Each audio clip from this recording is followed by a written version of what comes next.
Ok, gente, dando início aqui ao nosso GED sobre o terceiro mapa da escrita. Aí é um tema um pouquinho diferente sobre a Defensoria Pública hoje. Só lembrando que essa redação vai ser feita no dia 17 desse mês já. Vai ser, se eu não me engano, na terça-feira. Vai ser na terça-feira, dia 17 é terça-feira. Aí vamos lá para a leitura da proposta. Acesso à justiça não é só acesso a processo, mas acesso a direitos. O papel da Defensoria Pública é fundamental para a democratização do sistema judiciário. Além disso, reforça a necessidade de interiorização e ampliação da capacidade de atendimento da instituição, já que é a principal porta de entrada da população mais vulnerável aos serviços de justiça. A promoção de direitos, o enfrentamento às violências, a redução de litígios e o fortalecimento do sistema de justiça, em especial da Defensoria, são ordem do dia para a manutenção do Estado democrático de direito. Inclusive, a gente vai fazer vamos ter um ponto a respeito disso aqui no decorrer desse GED. A instituição da Defensoria Pública Brasileira merece e reclama um fortalecimento, pois representa a garantia do acesso à justiça daqueles em situação de vulnerabilidade. O princípio norteador da atuação da Defensoria deve ser sempre o auxílio ao necessitado. Entretanto, esse enfoque não deve ser limite institucional, pois o conceito de necessitado modernamente engloba todos os tipos de hipossuficiência que se tornam um óbice para o acesso do indivíduo à justiça. A gente também vai falar disso, que é um tema muito importante. Só que a nossa legislação, ela dá um enfoque bem maior na hipossuficiência econômica. Aí aqui os pontos que a gente tem que trabalhar, que é a atuação da Defensoria Pública na defesa de interesses dos hipossuficientes e a Defensoria Pública e o acesso à justiça. Vamos lá logo para uma questão um pouco mais técnica, que é o artigo aqui 134 da Constituição Federal, que nós temos aqui. A Defensoria Pública é instituição permanente, essencial à função jurisdicional do Estado, incumbindo-lhe como expressão e instrumento do regime democrático, fundamentalmente a orientação jurídica, a promoção dos direitos humanos e a defesa em todos os graus, judicial e extrajudicial, dos direitos individuais e coletivos, de forma integral e gratuita aos necessitados, na forma do inciso 64 do artigo 5º dessa Constituição Federal. E nesse inciso do 64 do artigo 5º da Constituição Federal diz: o Estado prestará assistência jurídica integral e gratuita ao se comprovarem insuficiência de recursos. Aí a gente tem aqui, para deixar de lado as questões técnicas, né, que a gente tem que entender aqui, o que é o acesso à justiça? Esse acesso à justiça está restrito ao processo judicial em si, ou ele vai além? Porque a gente trabalhou aqui, ó, o próprio título já diz aqui, acesso à justiça não é só acesso a processo, mas acesso a direitos. Esses direitos estariam restritos a uma audiência, por exemplo? Estariam restritos ao processo em si? Porque você ter acesso ao processo já é um pouco diferente de você ter acesso a direitos. Mas esses direitos, a gente fala de um direito que vai para além das salas da audiência, ou a gente fala de um que é ali que permanece na sala de audiência e pronto. E o que a Defensoria Pública faz para atender a população hipossuficiente? Inclusive, eu peguei aqui dos serviços prestados pela Defensoria. A gente tem isso aqui de serviço. Só para vocês terem uma noção. Inclusive, ó, só esses três últimos aqui, a gente vai pular um pouquinho porque eles não interessam tanto para a gente. Eles são mais uma questão administrativa da Defensoria. Uma questão mais de organização, essas coisas, sabe? Mas a organização do próprio órgão. Organização interna. Aí a gente vai aqui. O que é um indivíduo hipossuficiente? O hipossuficiente pode ser entendido como uma pessoa que não pode arcar com os custos processuais sem comprometer o seu sustento e a sua subsistência. Gente, existem outros tipos de hipossuficientes, mas o hipossuficiente que o nosso ordenamento dá mais enfoque é o hipossuficiente econômico. A pessoa que não tem recursos econômicos para arcar com as custas processuais. Então, geralmente, esse é o mais falado. Geralmente, esse é o foco que a gente tem de hipossuficiente. Só que tem os hipossuficientes jurídicos, tem os hipossuficientes econômicos, que é o que a gente está vendo aqui, e também se engloba nesse hipossuficiente jurídico, nessa situação. E também tem aquelas pessoas que estão em uma situação de vulnerabilidade social, que são socialmente vulneráveis, que geralmente são crianças, adolescentes, idosos, mulheres em situação de violência doméstica. Isso não sou eu que estou falando, isso é uma coisa que a gente pode, inclusive, ver no site da própria Defensoria Pública, se vocês quiserem. Querem procurar, é só abrir, colocar no Google Defensoria Pública, aí vocês vão ver o homepage da Defensoria, e vai estar lá informações, vai ser uma bolinha com um i no meio, vai ter quem pode ser atendido, que é uma pessoa meio que dando um tchauzinho, e aí vocês podem ver já, vocês podem ter uma ideia de como funciona ali. Aí agora a gente vai dar uma olhada. Sim, eu falei aqui. E os hipossuficientes econômicos a gente já falou, dos vulneráveis, socialmente vulneráveis a gente falou também, dos jurídicos, eles são pessoas que não têm tanto acesso ao, por exemplo, uma consultoria jurídica, por exemplo, para ter uma ideia. É bem mais que isso, né? Mas, inclusive, só para falar uma coisa, bem importante, inclusive, a gente vai ver isso mais quando a gente estiver trabalhando com o processo, na unidade de processo. Só que eu acho que é bom a gente falar isso desde já. O hipossuficiente, ele não é exclusivamente uma pessoa pobre. Uma pessoa, por exemplo, por exemplo, vamos dizer assim, tem 5 salários mínimos, vamos dizer assim, ganha 5 salários mínimos, não, também estaria nessa situação. Vamos dizer assim, 2 salários mínimos, mais ou menos. Vamos dizer assim.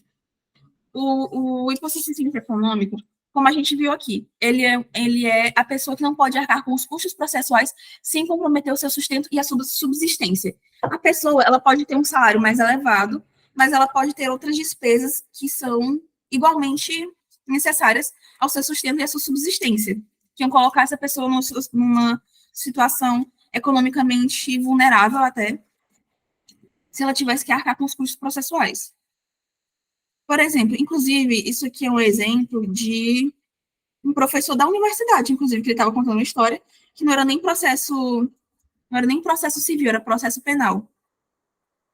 Que eu não lembro se era o autor ou o réu dessa situação, mas, enfim, que ele tinha requerido justiça gratuita, aí o professor, inclusive, quando tem uma norma, eu não vou me lembrar exatamente qual vai ser o artigo agora, mas tem uma norma que diz que basta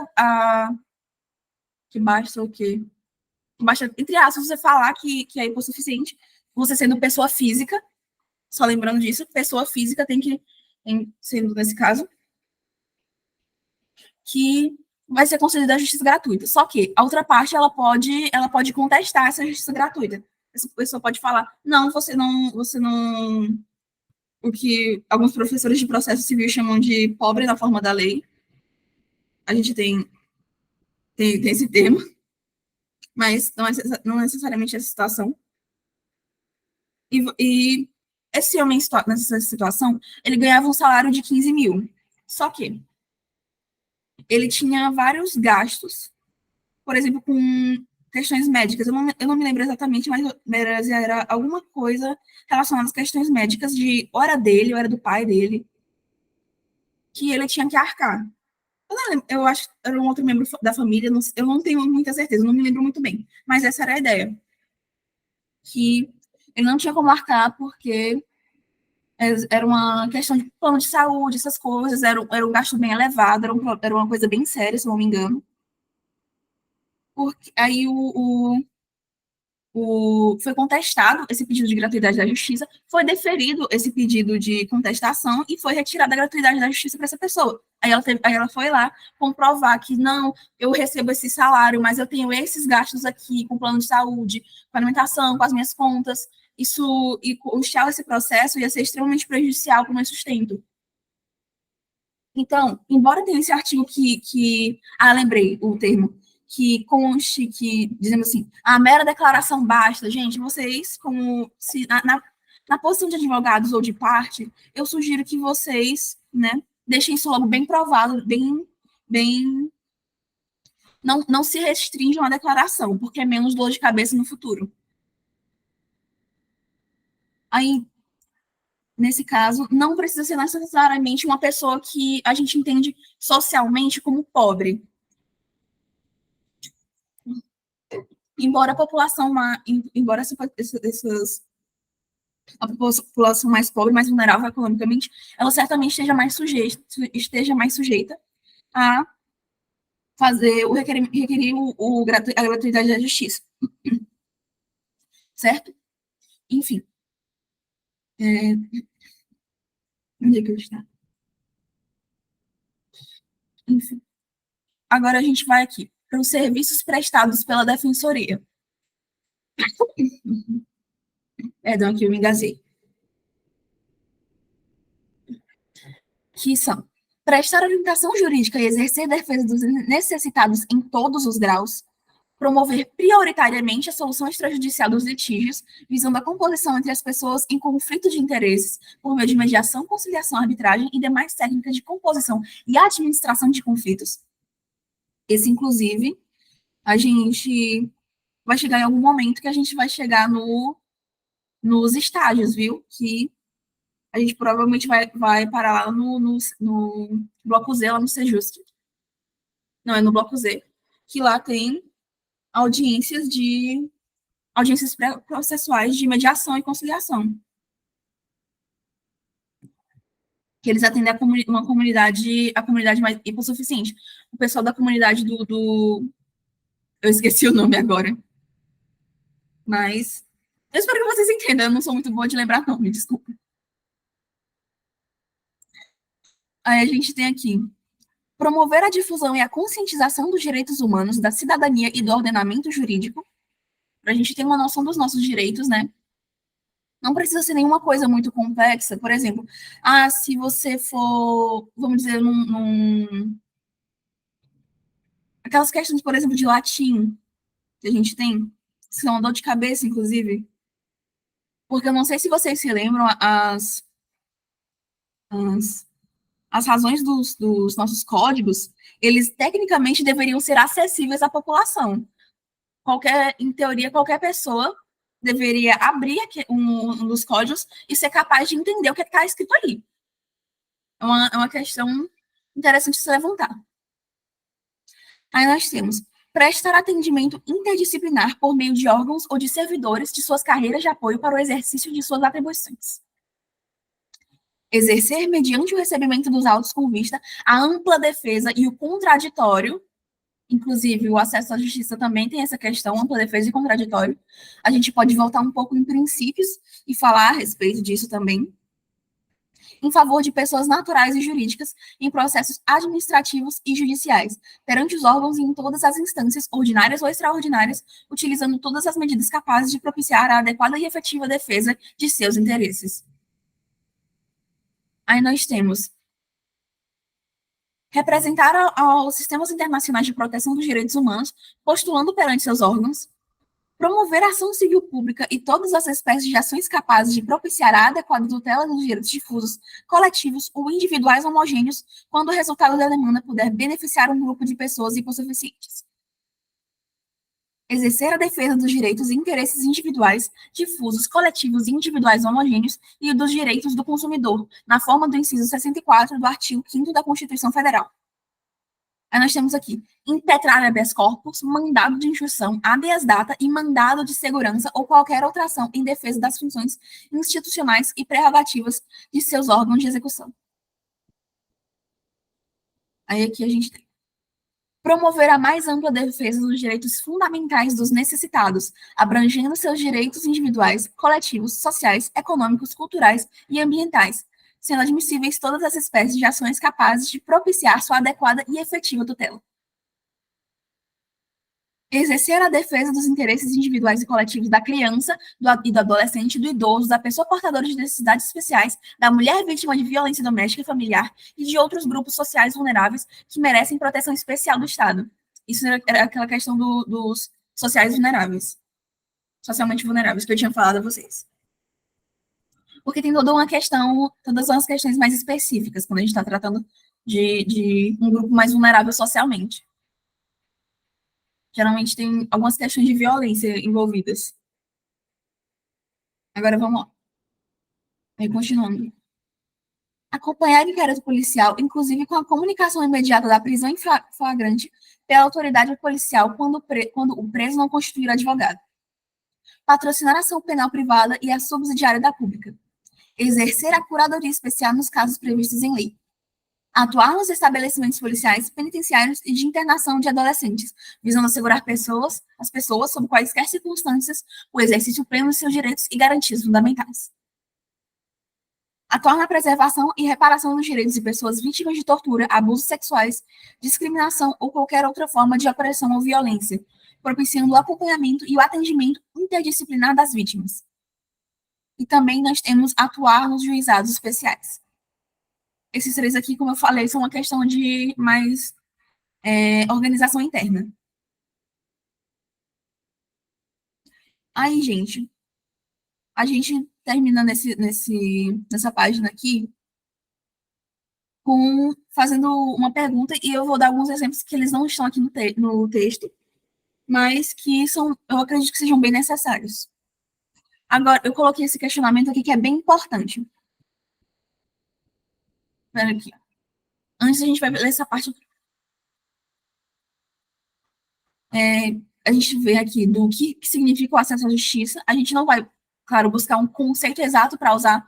A gente não vai colocar na redação o que é o acesso à justiça, dessa forma aqui, nesses mínimos detalhes. Porque embora eles queiram que você tenha um entendimento a respeito do acesso à justiça, eles não estão perguntando exatamente o que é o acesso à justiça. Ele não é isso que está sendo pedido. O que a gente vê aqui é um entendimento de como o trabalho que a Defensoria Pública se relaciona com o acesso à justiça. É basicamente essa ideia.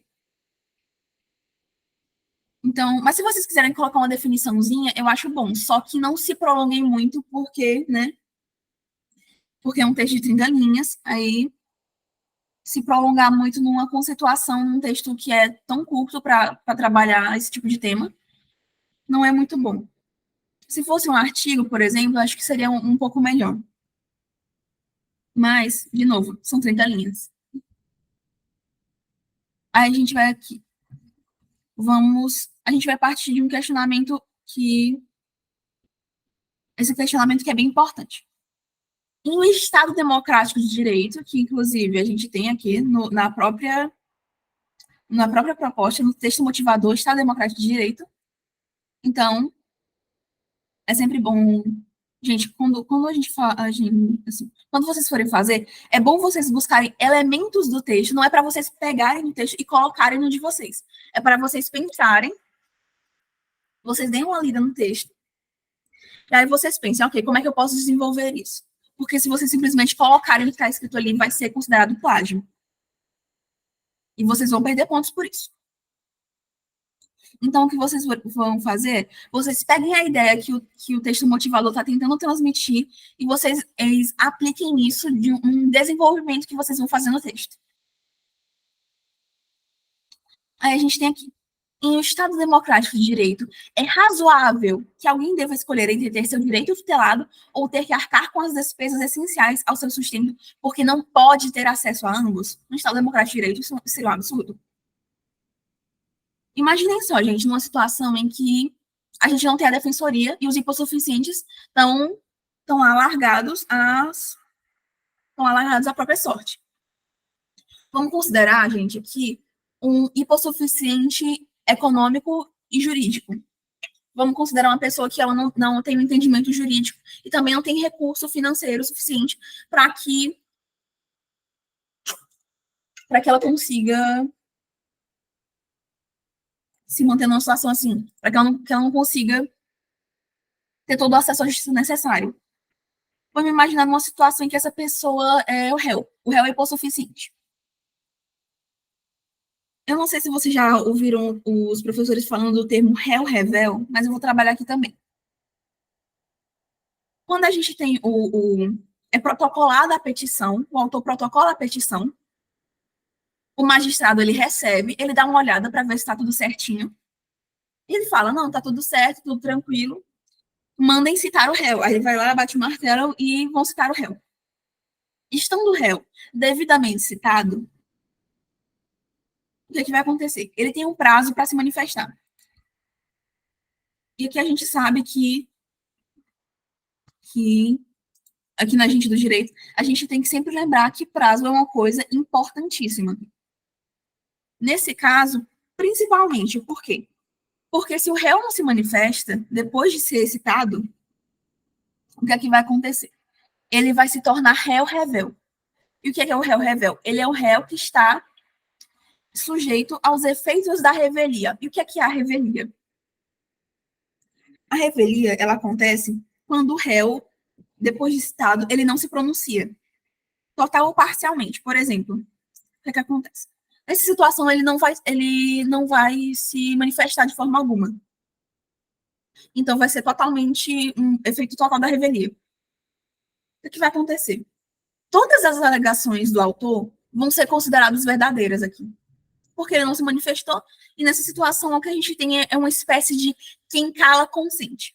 Nessa situação, eles vão considerar que se o réu não se deu ao trabalho de se manifestar, é porque ele está de acordo, porque, embora ele não tenha cumprido com essa questão de, vamos dizer aqui assim, numa ação de cognição, numa ação de conhecimento, um processo de conhecimento.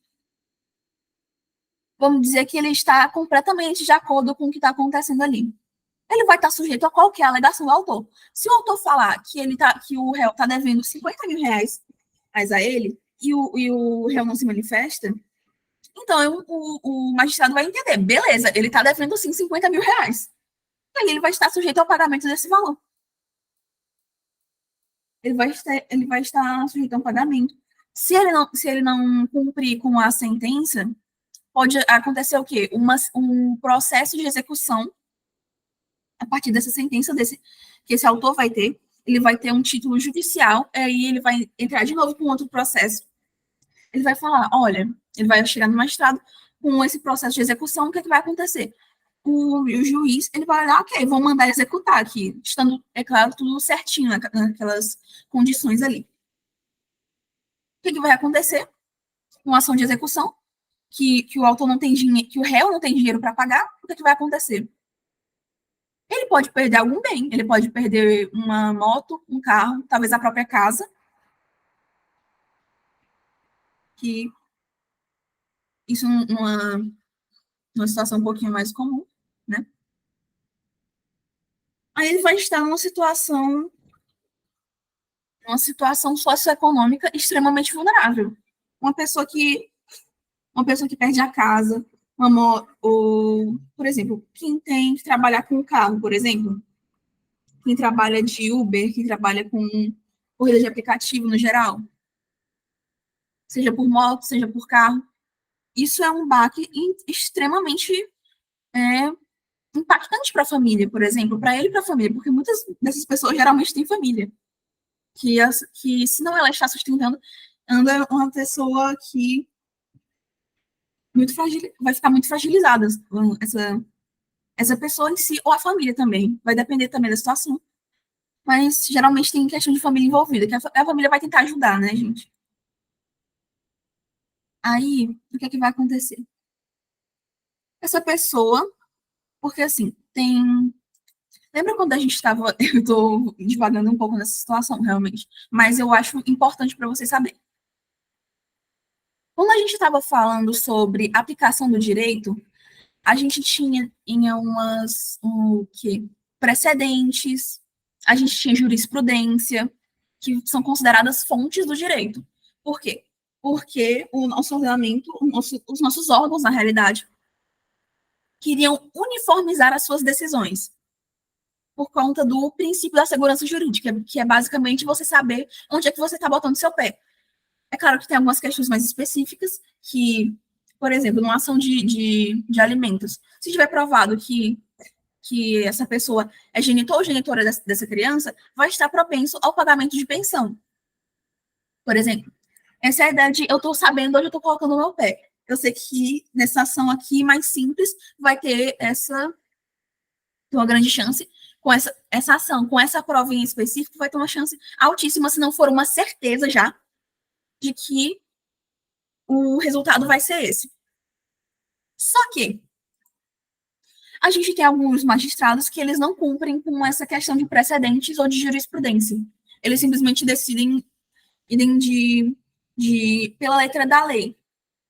Vamos dizer assim, para uma porque eu não sei se vocês já viram, foi uma decisão que teve há um tempo já, que era estabelecendo que se o executado, que na ação na ação de execução, no processo de execução, vai ter o executado que ele, porque a gente entende, ele vai ser o réu e tem o autor. E se esse réu em específico, por exemplo, trabalhar com Uber, se ele for táxi, se ele for motorista de aplicativo, por exemplo, em teoria não, o que a gente tem em jurisprudência é que essa questão de ele não pode ser o bem que ele usa para fazer essas corridas, para ele prestar o serviço dele, não pode ser executado. Por quê? Porque é o meio que ele usa para trabalhar, é o meio que ele tem para trazer o sustento à própria família e para si mesmo. Então, como é que a gente vai tirar dessa pessoa o bem que ela usa justamente para trabalhar? Como é que a gente vai tirar dessa pessoa o bem que ela usa justamente para se manter no mínimo da dignidade humana, que é o bem que ela usa para trabalhar? Trabalho esse que traz à casa dela dinheiro necessário para pagar as contas, para pagar comida, água. Como é que a gente faz uma coisa dessas? Aí tem toda uma questão. Aí, na situação de autor, por exemplo, vamos falar assim, que o, que o hipossuficiente é o autor nessa situação. Uma situação em que ele está largado à própria sorte, de que não tem dinheiro, ele também não tem conhecimento jurídico, ele vai olhar para uma situação de lesão ou ameaça ao direito dele, ele vai olhar para aquela situação e falar: eu não tenho o que fazer nessa situação, eu não tenho dinheiro, eu não tenho conhecimento para me defender nessa situação. Eu vou deixar para lá porque ou eu escolho botar comida em casa, ou eu escolho, ter o meu direito tutelado. E eu preciso comer. Aquela questão, todo dia a gente precisa comer. E é uma questão bem complicada, como um todo, nessa situação. Aí a gente vê a real necessidade da defensoria, da ampliação da defensoria também. Isso é só eu tô falando aqui, gente, eu tô sendo bem reducionista, tá? Porque eu me reduzi aqui ao processo em si. Mas a gente já viu, a defensoria presta muitas outras coisas, presta muitos outros serviços. Mas, enfim, é isso. Só lembrando, a redação vai ser dia 17, terça-feira, desse mês, outubro, 17 de outubro, terça-feira. E é isso, eu desejo a vocês uma boa redação e um bom final de semana. Tchau.